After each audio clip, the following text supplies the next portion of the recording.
নমস্কার। মহারাজ প্রদ্যুতের ঐতিহাসিক সভায় কেন যোগ দিচ্ছেন বিজেপির মুখ্যমন্ত্রী কনডাক্ট সাংমা? তাহলে কি লোকসভার আগে বাম কংগ্রেস ভোটের ময়দানে আবারও মার খেতে যাচ্ছেন তিপ্রামথার কাছে? থাকুন নিউজ ত্রিপুরা ওয়ান চ্যানেলের সাথে। চ্যানেলটিকে সাবস্ক্রাইব করুন, লাইক করুন, অবশ্যই শেয়ার করুন। গ্রেটার ত্রিপুরাল্যান্ড রিয়েল ডিমান্ড জানিয়ে গত 30শে সেপ্টেম্বর এডিসি বন্ধ ডেকেছিলেন তিপ্রামথা। তারপর এটার সমাপ্তি হতে না হতে রেশ কাটতে না কাটতেই 14ই অক্টোবর ঐতিহাসিক সভা ডাক খুমলুং ময়দানে, যেখানে উপস্থিত রয়েছেন বা উপস্থিত থাকবেন মেঘালয়ের মুখ্যমন্ত্রী কনডাক্ট সাংমা, এনডিএ তথা বিজেপির সরকারের মুখ্যমন্ত্রী। তাতে কি বোঝাচ্ছে? লোকসভার আগেই কি তিপ্রামথা মিশে যাচ্ছে বিজেপির সাথে? যেখানে দিল্লিতে মহারাজ প্রদ্যুৎ কিশোর স্বরাষ্ট্রমন্ত্রী অমিত শাহের দপ্তরে বারে বারে গ্রেটার ত্রিপুরাল্যান্ডের আন্দোলনের কথা কিংবা গ্রেটার ত্রিপুরাল্যান্ডের দাবির কথা, রিয়েল ডিমান্ড তুলে ধরেন এবং স্বরাষ্ট্রমন্ত্রীর সঙ্গে আলোচনা করেন এবং কনস্টিটিউশন সলিউশন সহ রোমান স্ক্রিপ্টের দাবিতে বারে বারে স্বরাষ্ট্রমন্ত্রীর দপ্তরে আলোচনা এবং রাজ্য জুড়ে আন্দোলন, বিজেপি সরকারের সঙ্গে কথা বলা, সব কিছুই তো চলছে। কিন্তু যেখানে রাজ্যে বাম কংগ্রেস জোট মহারাজ প্রদ্যুৎকে আহ্বান জানিয়েছেন তাদের দলের কংগ্রেস দলে সভাপতি পদ গ্রহণ করার জন্য, তাদের দলে যাওয়ার জন্য মাননীয় সুদীপ রায় বর্মন আহ্বান করেছেন। অর্থাৎ তারই মধ্য দিয়ে মহারাজ প্রদ্যুতের যে ঐতিহাসিক সভা খুমলুং ময়দানে, সেখানেই এনডিএ সরকারের বিজেপি সরকারের মুখ্যমন্ত্রী যোগ দেবেন। তাতেই কি মহারাজ প্রদ্যুতের যে লোকসভার আগে বিজেপির সাথে মিশে যাওয়া শুরু হলো? Greater Tripuraland constitution solution Roman স্ক্রিপ্টের দাবি দিল্লি জুড়ে, রাজ্য জুড়ে যে আন্দোলন চলছে, তা কি লোকসভার আগে সত্যিই পেতে যাচ্ছে? আমরা যে ভিডিও প্রচার করেছিলাম আপনাদের কাছে, আমরা বলেছি লোকসভার আগে মহারাজ প্রদ্যুতের দাবি পূরণ হচ্ছে, গ্রেটার ত্রিপুরাল্যান্ড দেবেন স্বরাষ্ট্রমন্ত্রী। তাহলে মহারাজ প্রদ্যুৎ কি এখান থেকেই শুরু? 14ই অক্টোবর থেকেই কি বিজেপির সাথে সরাসরি যোগদান, সেটাই কি শুরু? অর্থাৎ তাহলে কি বাম কংগ্রেস আবারও ভোটের ময়দানে মার খাচ্ছে? তিপ্রামথাকে বারে বারে আহ্বান জানিয়েও কি কোনো সুফল মিলবে না বাম কংগ্রেসের? তাহলে আবারও কি বিজেপি বাজিমাত করবে? এই প্রশ্নগুলো উকি দিচ্ছে বারে বারে।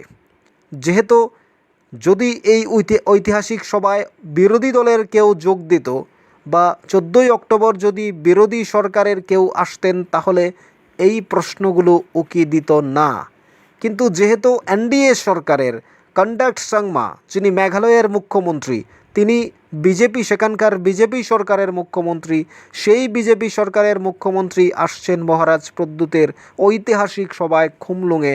সেই জায়গায় দাঁড়িয়ে যে ডিমান্ড করছেন বিজেপি সরকারের কাছে, গ্রেটার ত্রিপুরাল্যান্ড কনস্টিটিউশন সলিউশন সহ বিভিন্ন দাবিগুলো জানাচ্ছেন বিজেপি সরকারের কাছে, সেন্ট্রাল গভর্নমেন্টের কাছে, সেই সরকারেরই মুখ্যমন্ত্রী আসছেন মহারাজ প্রদ্যুতের ঐতিহাসিক সভায় যোগ দেওয়ার জন্য, উৎসাহিত করার জন্য, দাবিকে ডিমান্ডকে পূরণ করার জন্য। অর্থাৎ তাহলে কি বাম কংগ্রেস আবারও সেই লোকসভার আগে মহারাজ প্রদ্যুতের যে ভোটগুলো নেওয়ার স্বপ্ন, তাদেরকে দলে নেওয়ার চিন্তা ভাবনা, মহারাজ প্রদ্যুতের ভোটগুলো ক্যাপচার করার চিন্তা, সেটা কি আবারও আখেরে মার খাচ্ছে বাম কংগ্রেস জোট? তিপ্রামথা কি তাহলে সরাসরি এবার বিজেপিতে যোগ দেবে? তাদের গ্রেটার ত্রিপুরাল্যান্ডের দাবি কি এবার লোকসভার আগেই পূর্ণ হয়ে যাবে পুরোপুরি সমস্ত দাবিগুলো? এটাই তো হাওয়ায় উঠছে কথাগুলো। কারণ মহারাজ প্রদ্যুতের যে চিন্তা ভাবনা, তার রাজনৈতিক দক্ষতা, উচ্চশিক্ষার কাছেই কি বারবার পর্যদস্ত হতে হচ্ছে বাম কংগ্রেসের? অর্থাৎ তাদের যে স্বপ্ন, তাদের যে আশা, তাদের যে আকাঙ্ক্ষা, যে মহারাজ প্রদ্যুতের যে তিপ্রাসার ভোটগুলো রয়েছে, ভোট ব্যাংক রয়েছে, বা মহারাজ প্রদ্যুৎকে দলে নিয়ে তার ভোটগুলো ক্যাপচার করা, দুটো লোকসভার আসন সিট গ্রহণ করা, যেটা আমরা একেবারে বিধানসভার আগে থেকে আমরা লক্ষ্য করছি, সেটা কি এবারও পূরণ হবে না?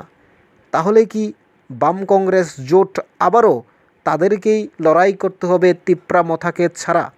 এবার কি তাহলে ঐতিহাসিক সভায় আরও কিছু গুরুত্বপূর্ণ তথ্য পাওয়া যাবে, বা আরও বেশ কিছু গুরুত্বপূর্ণ তথ্য অলরেডি উঠে আসছে? কিন্তু সেই জায়গায় দাঁড়িয়ে মহারাজ প্রদ্যুতের এই ঐতিহাসিক সভা খুমলুঙে, সেখানে যে কন্ডাক্ট সাংমা মেঘালয়ের মুখ্যমন্ত্রী, বিজেপি সরকারের মুখ্যমন্ত্রীর যোগদান নিশ্চয়ই নতুন কোনো বার্তা দেবে, নতুন কোনো আশা দেবে। আবারও কি বাম কংগ্রেস তাহলে তাদেরকে ডেকে তাদেরকে আশা করে আবারও কি ধোঁকা খাবে রাজনীতির ময়দানে? অর্থাৎ বাম কংগ্রেসের আশা, বাম কংগ্রেসের স্বপ্ন মহারাজ প্রদ্যুৎকে সভাপতি করার বা তাদের দলে নেওয়ার, লোকসভার আসনে মহারাজ প্রদ্যুৎকে পূর্ব ত্রিপুরা আসনে দাঁড়া করানো এবং সুদীপ রায় বর্মনকে পশ্চিম ত্রিপুরা আসনে দাঁড় করিয়ে যে দুটো সিট বাজিমাত করা বাম কংগ্রেসের, সেটাও কি আবার আখেরে মার খাচ্ছে? অর্থাৎ মহারাজ প্রদ্যুৎ কি এবার বিজেপিতে সরাসরি চলে যাবেন? তার আগে এই ঝলক, এই বার্তা, অর্থাৎ ঘুরে ফিরে আবারও এই প্রশ্নগুলোই আসে।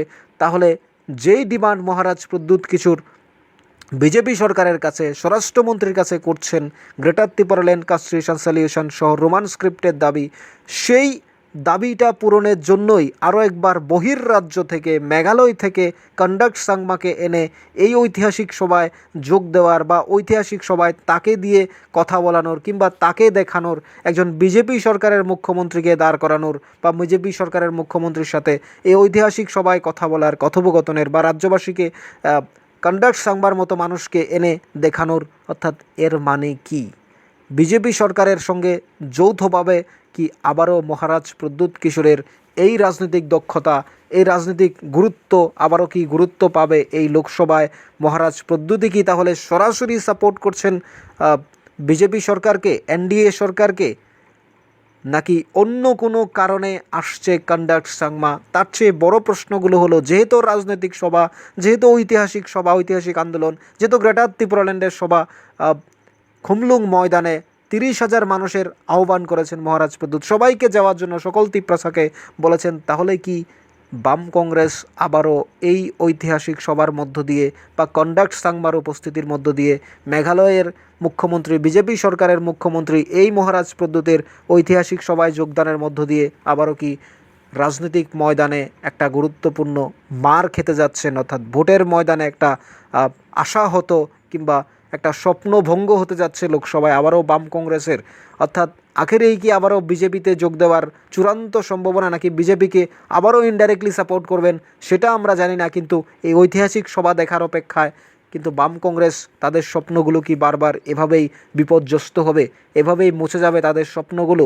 মহারাজ প্রদ্যুৎকে কি আবারও স্বরাষ্ট্রমন্ত্রী যেভাবে তাকে গুরুত্ব দিচ্ছেন, তার কথাকে মান্যতা দিয়ে তার দাবিগুলো পূরণের প্রত্যাশা মহারাজ প্রদ্যুৎ কিশোর প্রতিনিয়ত স্বপ্ন দেখছেন, সমস্ত তিপ্রাসা স্বপ্ন দেখছেন, 14 লাখ জনজাতি ভাবছে আমাদের দাবিগুলো এবার লোকসভার আগে পূরণ হবে, আমাদের স্বপ্ন পূরণ হবে? তাহলে কি সেটাই হতে যাচ্ছে?